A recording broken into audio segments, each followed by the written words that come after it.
Hello everyone, বাবি skin and hair care থেকে নেহা রায় বলছি।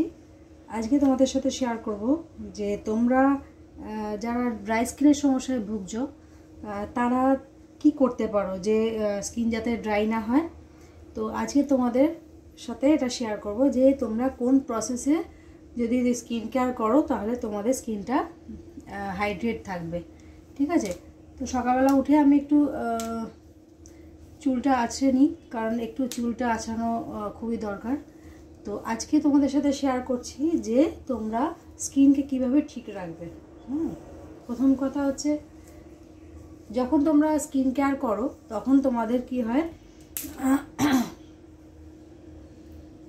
একটা স্কিন কেয়ার বলতে আমরা কি বুঝি, সিটিএম বলতে যে প্রথমে আমরা স্কিনকে ক্লিন করি, ক্লিন করার পর আমরা একটা টোনার দিই, টোনার দেওয়ার পর একটা ময়েশ্চারাইজার দিই। হ্যাঁ, এটা দিয়ে আমরা কি করি, বা খুব জোর হলে একটা নাইট ক্রিম ইউজ করি। ঠিক আছে, তো আমাদের স্কিন কেয়ার কীভাবে করলে আমাদের স্কিনের যে ময়েশ্চারটা কীভাবে লক থাকবে। এই যে আমরা ময়েশ্চারাইজার মাখছি, আমরা বিছানায় ঘুমাচ্ছি, আমাদের কি হচ্ছে, ওইটা কিন্তু ময়েশ্চার তো খুব খুব তাড়াতাড়ি অ্যাবজর্ব হয়ে যায় স্কিনে, তো ওটা তাড়াতাড়ি কিন্তু স্কিন কিন্তু টেনে নেয়। তো এইটা আমাদের কি করতে হবে, যে প্রথমে ক্লিনজার দিয়ে মুখ আমরা অ্যাপ্লাই করলাম, ক্লিনজার দিয়ে মুখটা ক্লিন করে নিলাম। তারপরে এই যে টোনারটা আমরা চুজ করি, এই টোনারটা আমাদের হতে হবে যাতে স্কিনটাকে হাইড্রেট রাখে। এই টোনারটা কিন্তু নিয়ে অনেকে ভাবে না বা টোনারটা স্কিপ করে, কিন্তু এটা উচিত না। টোনার কিন্তু একটা ভালোভাবে তোমাদের চুজ করা উচিত যেটা তোমাদের স্কিনকে হাইড্রেট রাখবে। মানে আমরা যখন টোনার ইউজ করব তখন তোমরা এটা ফিল করতে হবে যে টোনারটা কি আমাদের স্কিনকে সফট বা হাইড্রেট রাখছে, বা আমাদের স্কিন কি টানছে না, মানে কিছু একটা মাখি মাখি মনে হচ্ছে, এরকম যাতে না হয় সেইভাবে কিন্তু তোমাদের স্কিন টোনার চুজ করতে হবে। তারপরে ময়েশ্চারাইজার তোমাদের স্কিন টাইপ অনুযায়ী ময়েশ্চারাইজার ইউজ করবে। ড্রাই স্কিনে অয়েল বেসড যে ময়েশ্চারাইজার বা ক্রিম বেসড সেগুলো ইউজ করবে।